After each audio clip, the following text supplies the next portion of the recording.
Hello, everyone. Terry Earthwind over at Consortium at Evolutionary Healer LLC. And I have with me the honor of talking to two gentlemen that are in my mentor program. And obviously, they're exceptional people. That's why I've got them on a video. I'd like to introduce you to Dr.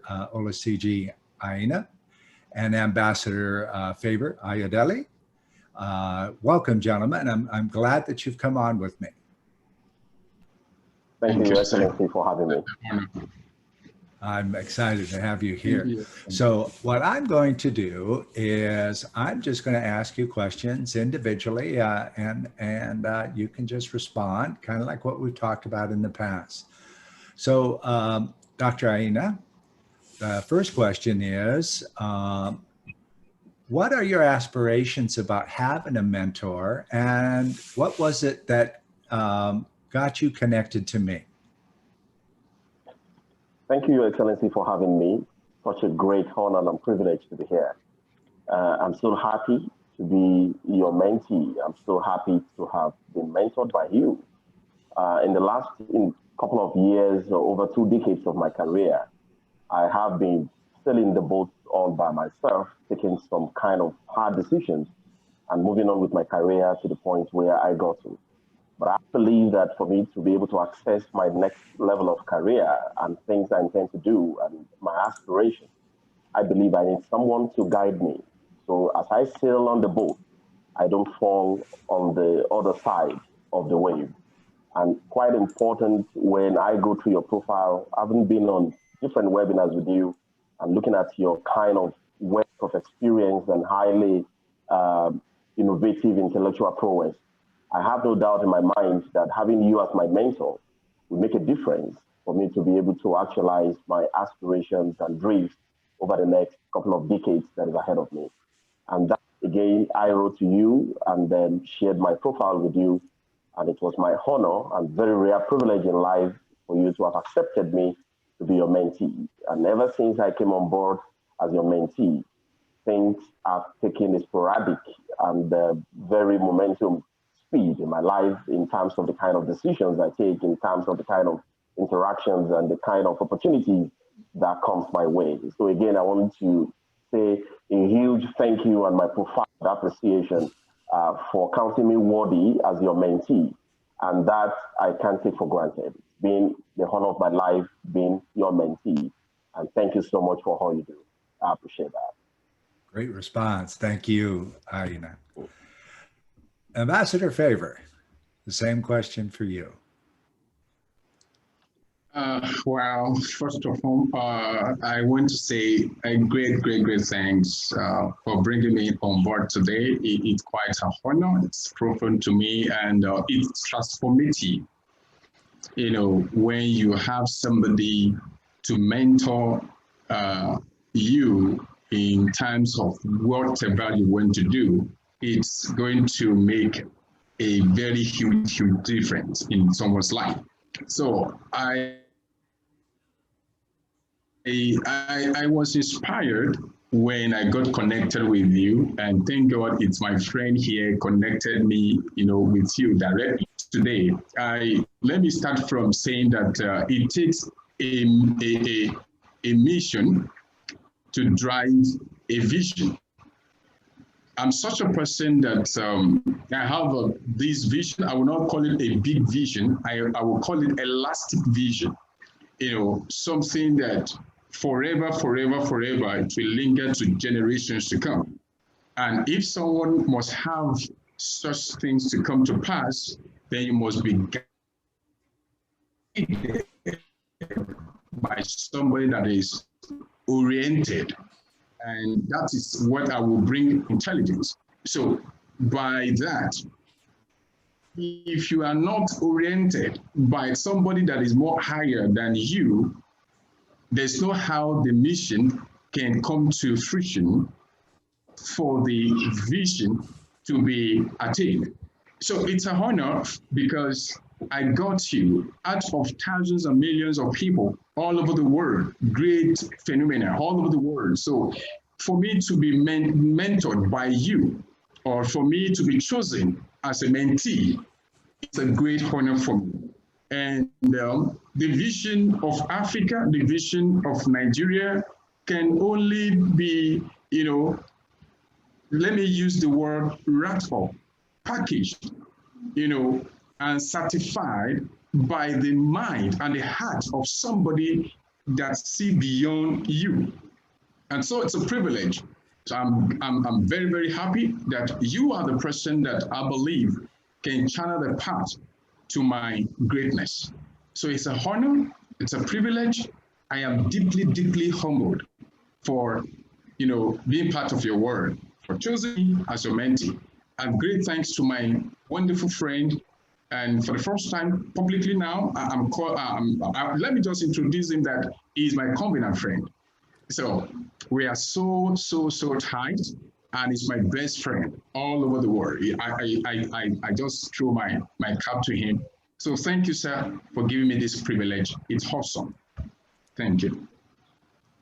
Thank you. Wonderful response. So at this time, gentlemen, go ahead and start, Dr. Aina, and that is, tell us a little bit about you and your background.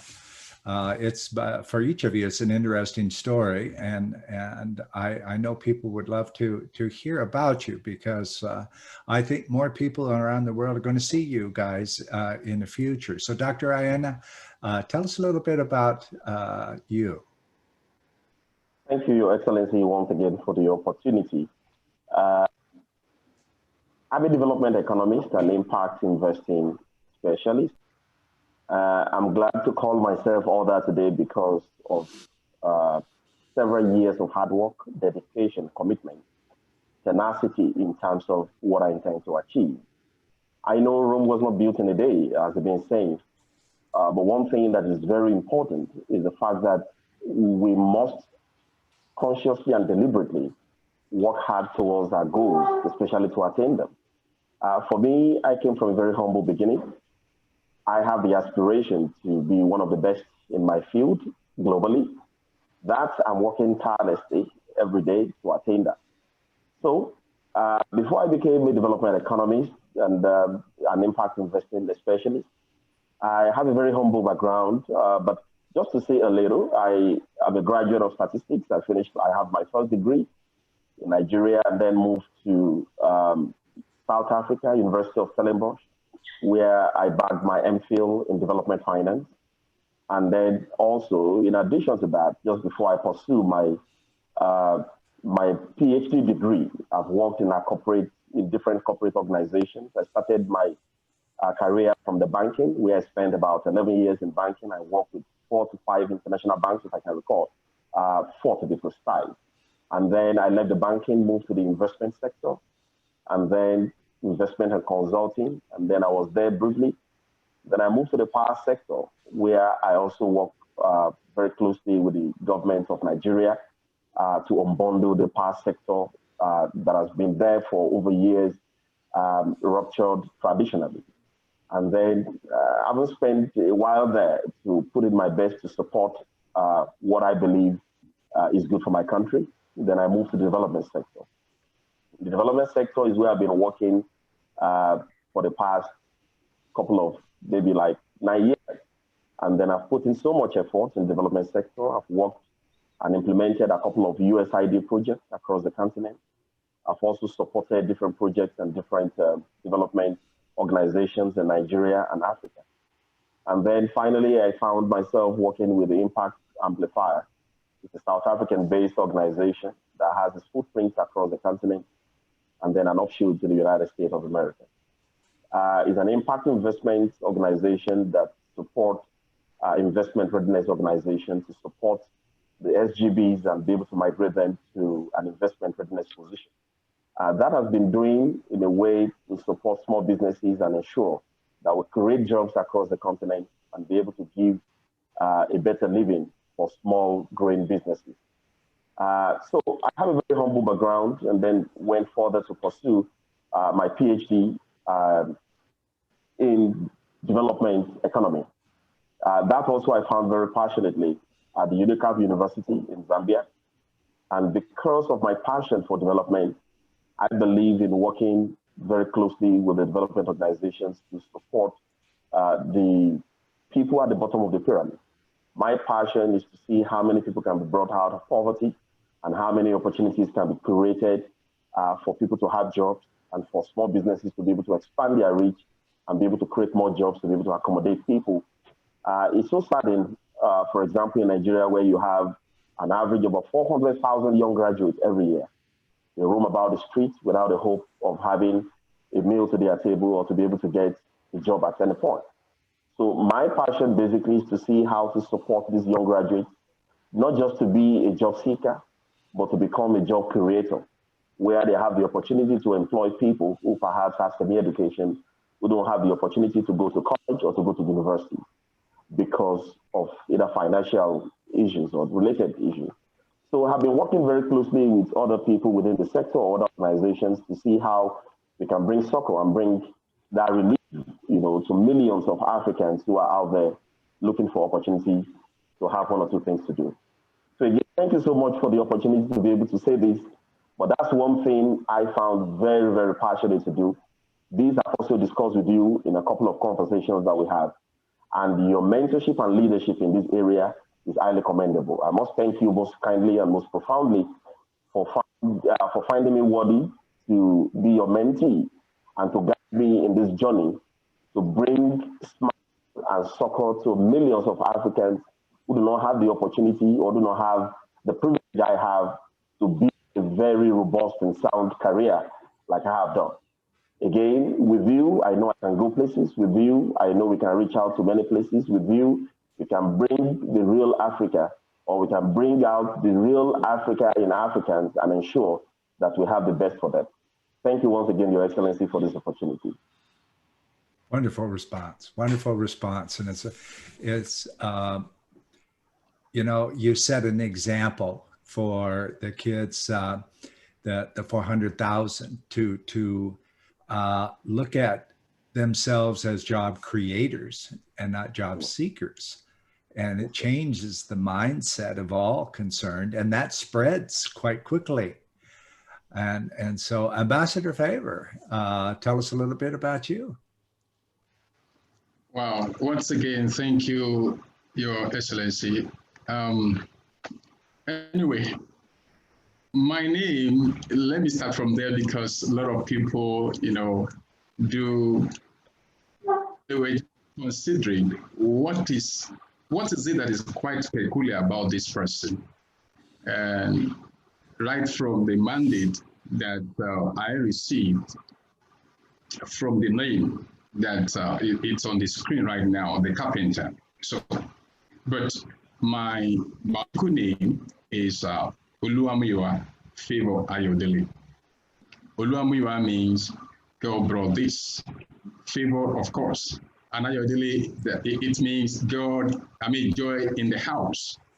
And by the grace of God, I've been going here and there. I have a humble beginning, just like my friend Olusiji said.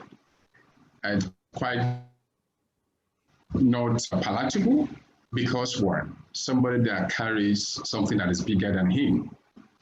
So I went to several schools, and one of the schools, that I graduated from is at the AME College of Education, where I did my NC program.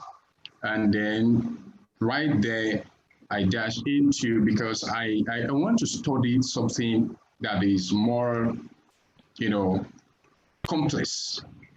And I tried to choose what is that thing that is a little bit complex than the environment. Then I picked God. I have interest in knowing more of God. And that is why I studied Bible and theology as my diploma. Then I went ahead and studied Bible and theology also in my degree program, with one of the ministries in Michigan, United States of America. We have the extension here in Nigeria. Then I also did my master's in Christian counseling in the University of Pittsburgh Bible University, Colorado, rather. So And right there also, because of my passion and because I want to know more of God and things around him, what he's doing for people here and there. So I went ahead and did my postgraduate, and like that. But I came across a passion that God also, carried. And what is that? Humanity. And I found it so pleasurable that my life, my existence, has been, it's a kind of wired and packaged life experience so far. Study God, study humanity, study the nature, study environment, study here and there. I try to figure out that leadership is key to development. Leadership is key to transformation. Leadership is key to whatever country want to achieve in this world. And when there is no leadership, the proper leadership to be displayed, there won't be anything that the nation will automatically achieve in this world. So I got the interest and I plugged myself into leadership school.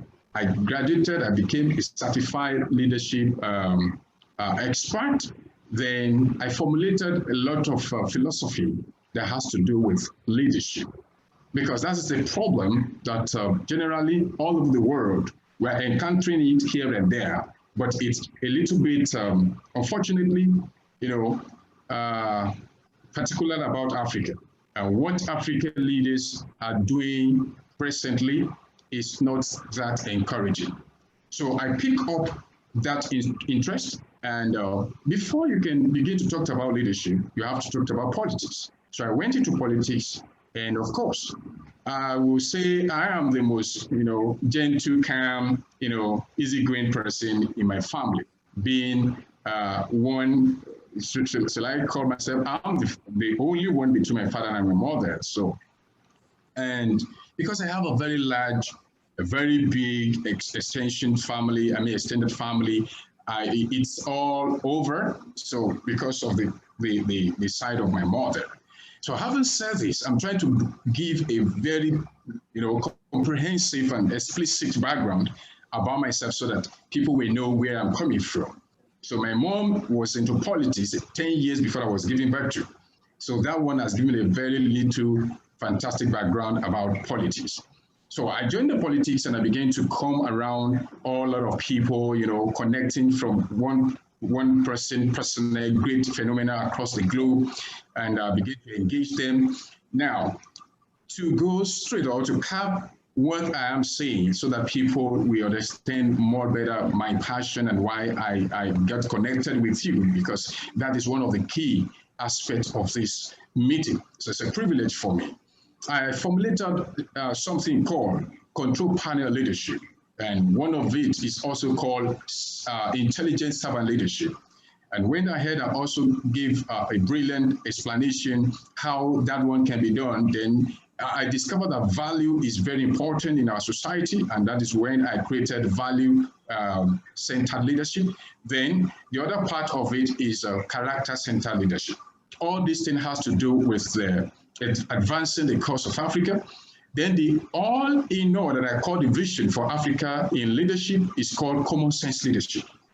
All these were created last year.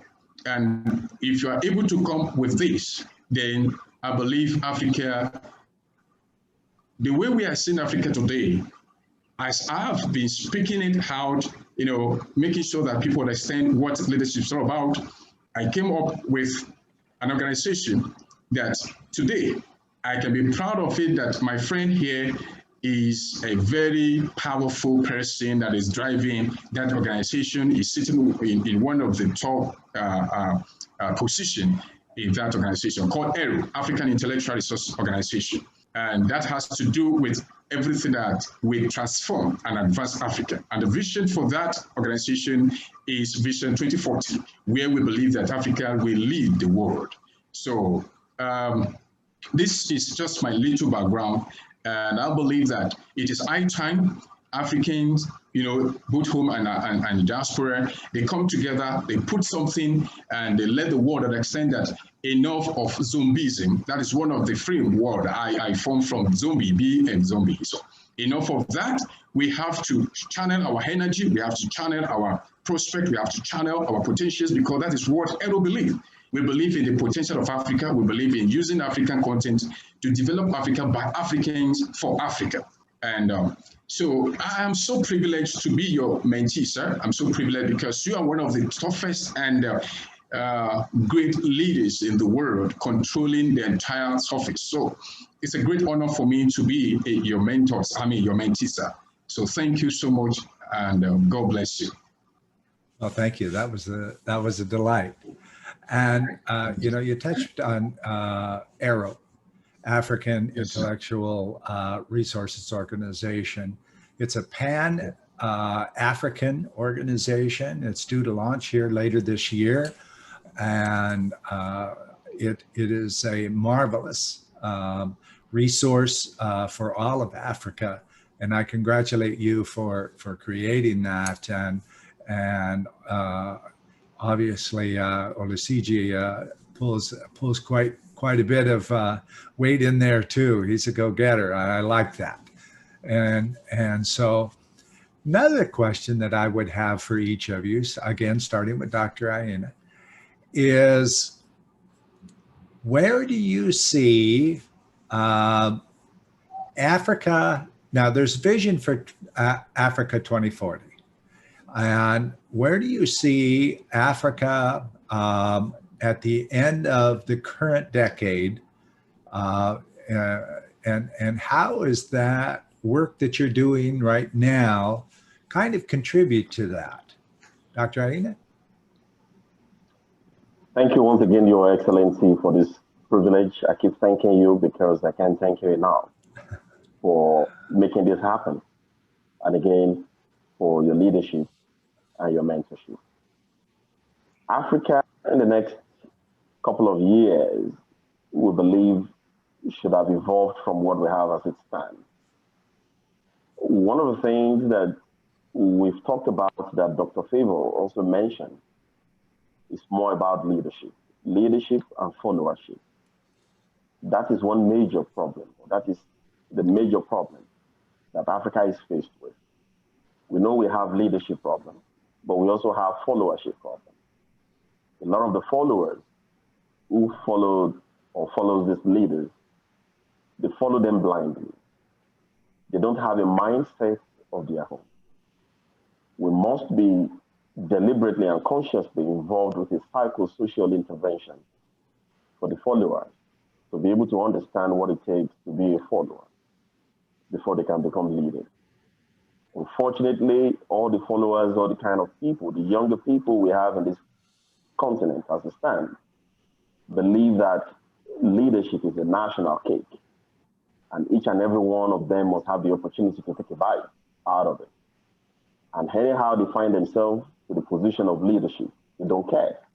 And that is why we may not have any special or deliberate change if we do not begin to address the issue of followership and leadership simultaneously. So I believe that at the end of the decade, Africa should have evolved because of the deliberate intervention by different organizations that I believe that IRO, the African Intellectual Resource Organization, is determined to champion and lead that battle to ensure that we deliver the soul of the younger generation. For example, in my community or in my state where I come from, in Nigeria, if you ask the average young people that are there today, they love to be called honorable, political leader, political advisor, political whatever. They are followers without basis. They are followers without vision. They are followers without having a skill that is called theirs. Recall when you asked me, who am I? I said, I am a development economist and impact investing specialist. That is my call. That is what I'm trained to do. That is what I'm known for. Before politics, before anything happens, I must be known for something. That is what I've been doing in the last couple of decades. That is what I specialize in doing. A lot of our younger generations are not specialized in any major skill. They don't know what to do. They are just opportunists who perhaps follow their leaders. And when there is opportunity to place people in certain positions, then they look for money and then they find themselves in that position. Unfortunately, many of these folks don't even have the solution to our socio-political economic problems in the continent. They don't have understanding on how to drive the economy. They don't have the understanding on how to create the basic health facilities. They don't have the understanding of what renewable energy is all about. They don't have the understanding of what global warming is talking about. They don't have understanding about anything. The only understanding they have is just to get to the position of the leadership, become the president, become the governor, become senator, whatever it is, and then make money for themselves and their families. This narrative must change. We must consciously and deliberately begin to drive this discussion and ensure that we change the mindset of the younger generation. They must be able to bring to the table something that can drive development, something that can change the future of the upcoming generation. Today, we talk about the dilapidated educational system across the continent. Our educational system is in a state of fiasco, in a state of emergency, is in a state of SOS. We need to consciously and deliberately create intervention that will help the younger generation to be able to value what education is all about. A lot of people no longer want to go to school, not because they don't want to go, but because they cannot afford it. The basic education in Africa is no longer free. People cannot access basic education. People cannot go there to access primary education, secondary education. Those things are no longer free. Talk more of going to the college or going to the university. Those must be addressed. There must be deliberate and conscious intervention around it. Government, in collaboration with the private sector, must begin to look at various interventions that can transform the educational system. Same way it's applicable to the health sector. The maternal mortality rate in Africa is high. People died in the course of childbirth, different kind of program. That is why the development world is so scared of Africa when COVID-19 issue broke out, because we do not have a strong system that can accommodate or that can withstand the kind of shock that we see across the health sector in the global world. So what am I saying in conclusion is that we can see Africa of our dream if all of us come to the round table and we come with that singular determination that there must be change and there must be a deliberate effort to change the narrative. People must come to the table with an understanding that leadership is not just a question of, you can't buy leadership, you must earn it. You must walk your way through leadership. You must be mentored and you must mentor someone. For some of us who came under your mentorship, we believe we need the right understanding to be able to drive the kind of social, economic, and political changes in Africa. And that is why we are glad to be called your mentee, because we want to learn something different. We want to be able to find a way, a common ground to be able to bring people together to create that knowledge and that understanding that Africa of our dream can come to bear. We can change the narrative and we can make the continent an enviable continent in the world where people would like to come to, where people would like to emulate. And we must begin to change it. Leadership begins within our sphere, in our organizations, at our families, within different sectors, not just when we become the president or become the senator. And how we change that is a deliberate effort that we all must make. And it must be a sacrifice that all of us must make to make Africa of our dream become a reality in the next couple of years. And with you as our mentor and many other people coming under your leadership, we believe that is achievable. We believe we can bring that to bear. Again, thank you so much. Thank you most kindly for this opportunity to express my view about Africa of our dream. Thank you, sir. Thank you, Dr. Aina. That was quite a response. Good. Ambassador Favour. It's another privilege once again, sir. I will keep on appreciating your grace. Yes, Vision 2040 is now. Vision 2040 for Africa is now. And just recently, I said that African leaders should adopt transformative intelligence, you see, with managerial mechanisms by common sense application for socio-political development. I formed that word. I brought the 3 words together so that it will resonate into the mind of individuals. Yeah, Africa is suffering from zombieism, is suffering from epileptic ideas, is suffering from, selfishness and nepotic idea that is not right with the present age.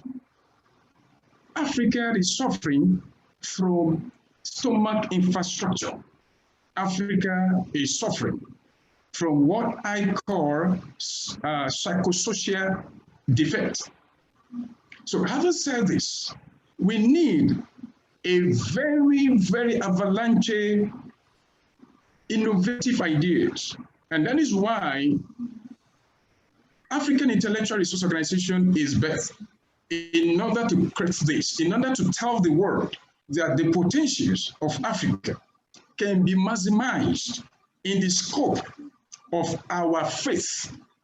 The diversification of Africa is massive. The potential of Africa is unfathomable. Right now, Africa is 1.3 billion. In 2040, we'll be having like 1.7 billion. So we have the human capital. We have the resources on ground, and that makes Africa to be ahead of every continent on the surface of the earth. So my challenge is that how are we going to integrate what we have in the system? How are the leaders, the African leaders, how are they going to come back to their normal senses and apply common sense leadership skills? So this is my point that ERO is birthed, and I'm very happy because ERO is a consortium body of intellectuals. My friend is one of them. Sir, it's a privilege that you are sitting as one of the global trustees of this organization. So what am I saying? That I am seeing Africa to lead the world, and that is the vision, because everything is in there. So if we apply common sense into what we're doing, and that is one of the passion that we must also believe, that the leaders are not voted for by themselves. They are voted for by people that they promise to lead. And this time around, we are not having the leadership aspect, we are having the rulership. From my own aspect, from my pedigree, I've developed a lot of formative ideas that is going to assist, is going to put Africa on a global scale. This morning, I was thinking about my vision for Africa.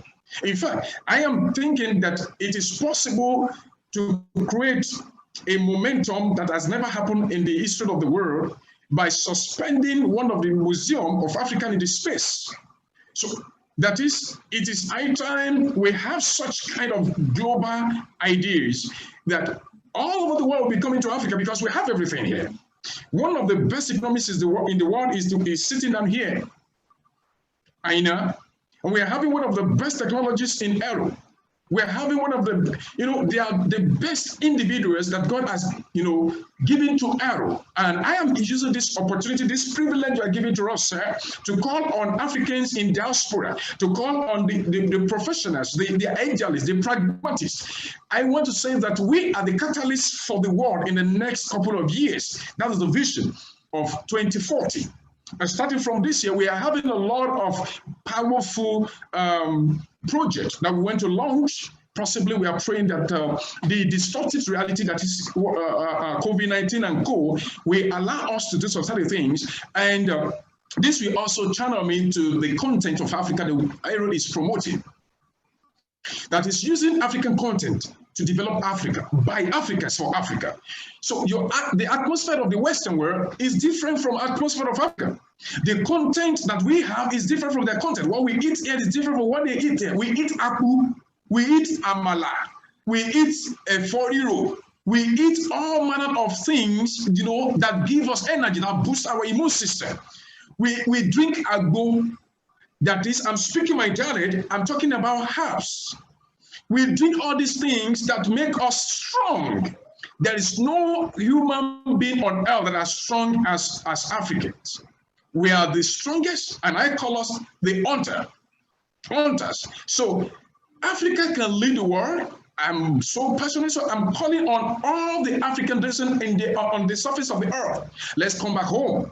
Let's invest in our dealings, in our resources. We have the gold, we have the people, we have the natural, let me just say, we have the natural resources, we have human resources, we have non-human resources. We have everything. So I don't see why we will be carrying or will be projecting or will be exposing the zombism part of our lives, because it is high time we break such kind of shame. It is high time we break such kind of mental, defects that we have created, or the leaders have created over the years, over the decades.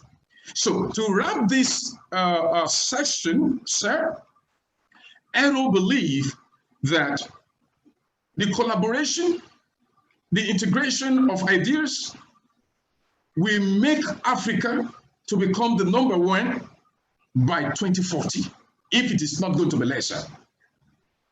And we are so pragmatic about it. We are so serious about it. And I used a word last year. I started using a word that has gone viral now. I mean intentional. Until we become intentional. Until we become intentional in our dealings. Until we really deliberate in our dealings, there's no how we can get the vision done. So permit me to wrap it up with this. I said, until Africans are intentionally wed in contextualized, innovative, values with transformative objectives, nothing works. The co-creating industrial sustainable system and value chain intelligence or socio-economic blueprint of Aero, for Africa are pragmatically strategic through edutech, primary healthcare, financial institution, and the inclusive viable project. So that is what we are set to make Africa to be, to make it affluent and investable. So once again, I'm so honored, privileged, and humbled for bringing me on this table with you, sir. It's not easy to share table with your mentor. It's so great. Thank you so much, sir. It's been my privilege today to have an opportunity for both of you gentlemen to speak out on what you do. I believe you're contributing to Africa in a very wonderful way. Your enthusiasm and your focus is obvious. And so this has been a fabulous conversation. I am so glad that you were both able to hop on here and spend some time with me. Thank you so much, Dr. Aina and Ambassador Favour, for doing this with us today.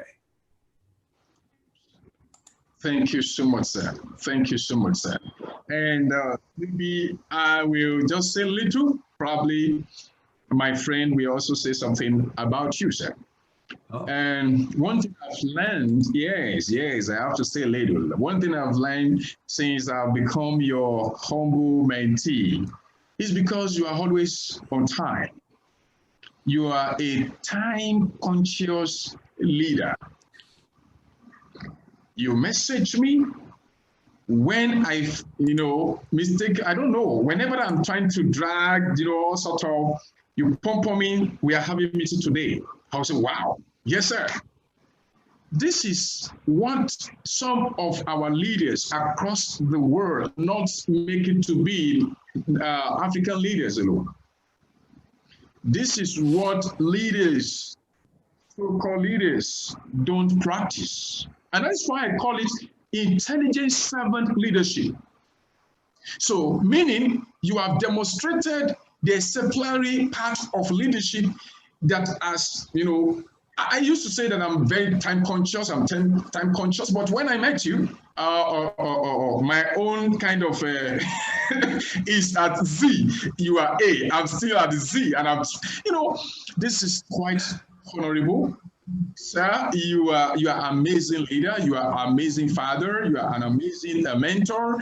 I must sincerely tell the entire world that this conversation, I am asking them that they should book their mentorship program with you. Anyone that wants to be successful as a leader, you are a successful person. Success begets success. Failure begets failure.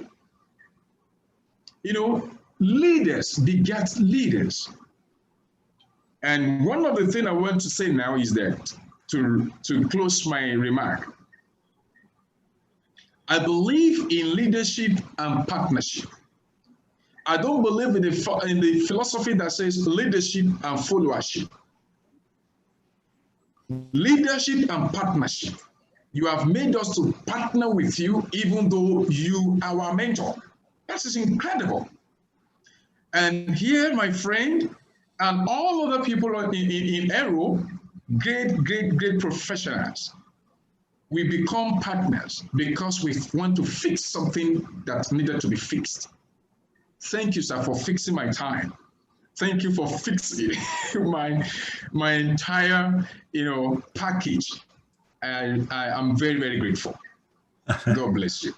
Well, thank you. That was very unexpected. Aina, any thoughts? Yes. Thank you, Your Excellency, once again. I know that all that Favour just spoke about is just a tip of whom you are. You are a divine human being. You are outstanding. Your type, you can't have your type. There is no two types of you in the world. You are unique.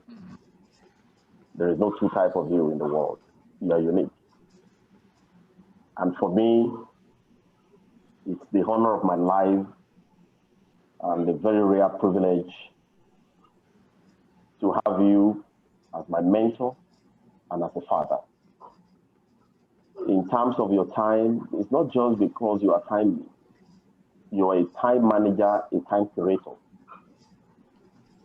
You create time, you manage time, and you make your mentee as your friend. That is a unique personality. One of the virtues that is lacking in African leaders today is the fact that they see mentee as a common mentee. They don't see them as anything. They believe their mentees have come to learn, and they must learn by any means and go. You make your mentees as your friend. You check up on them. You bring them to your attention and the notice of the consciousness of how you need to do things. That is profound. You are unique.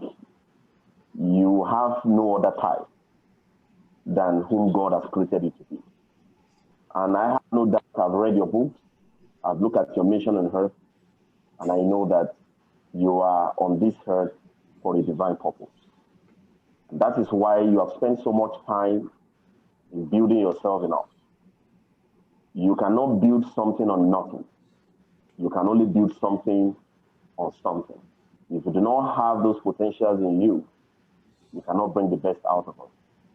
So on that note, instead of anybody to spend thousands of dollars going somewhere else to learn what leadership was all about, I'm using this opportunity to tell the whole world, whether you have done 30, 40, 50 years, if you are yet to become His Excellency Ambassador Terry Edwin Nichols mentee, then your mission on earth is not complete. So I want to use this opportunity to tell all people, all professionals all over the world, to subscribe to your mentorship program. And they will never, never regret it. In fact, from the first day they subscribe to the class, they will begin to see phenomenal changes in their ways of doing things, in their ways of interaction, and even in their professional life. That is who you are. You are phenomenal, you are unique, you are distinct, and you are profound. Thank you for making yourself available to the service of humanity. All you are doing in us, you are paying it forward. And posterity will be kind to you, posterity will be kind to your name, and posterity will be kind to your family. It is my honor and very rare privilege, and I count it all joy to share the same table with you. You are not just a father, you are not just a mentor, but you are a friend. You are indeed a true friend, a very dependable ally. Thank you so much, Your Excellency. I really appreciate you. And I look forward to more of this in the nearest future. Thank you. Thank you, Olusiji. That was just, that was heartfelt. Thank you very much. And Favour, thank you also for coming in. And ladies and gentlemen, I hope this provided you with some information about both myself and my program, but the high caliber of people that I work with. Thank you very much to both of you for coming on with me for a while. Thank you, sir. Sure. Evolutionary, eve of illumination, healer, to end suffering, to start anew. Evolutionary Healer, LLC.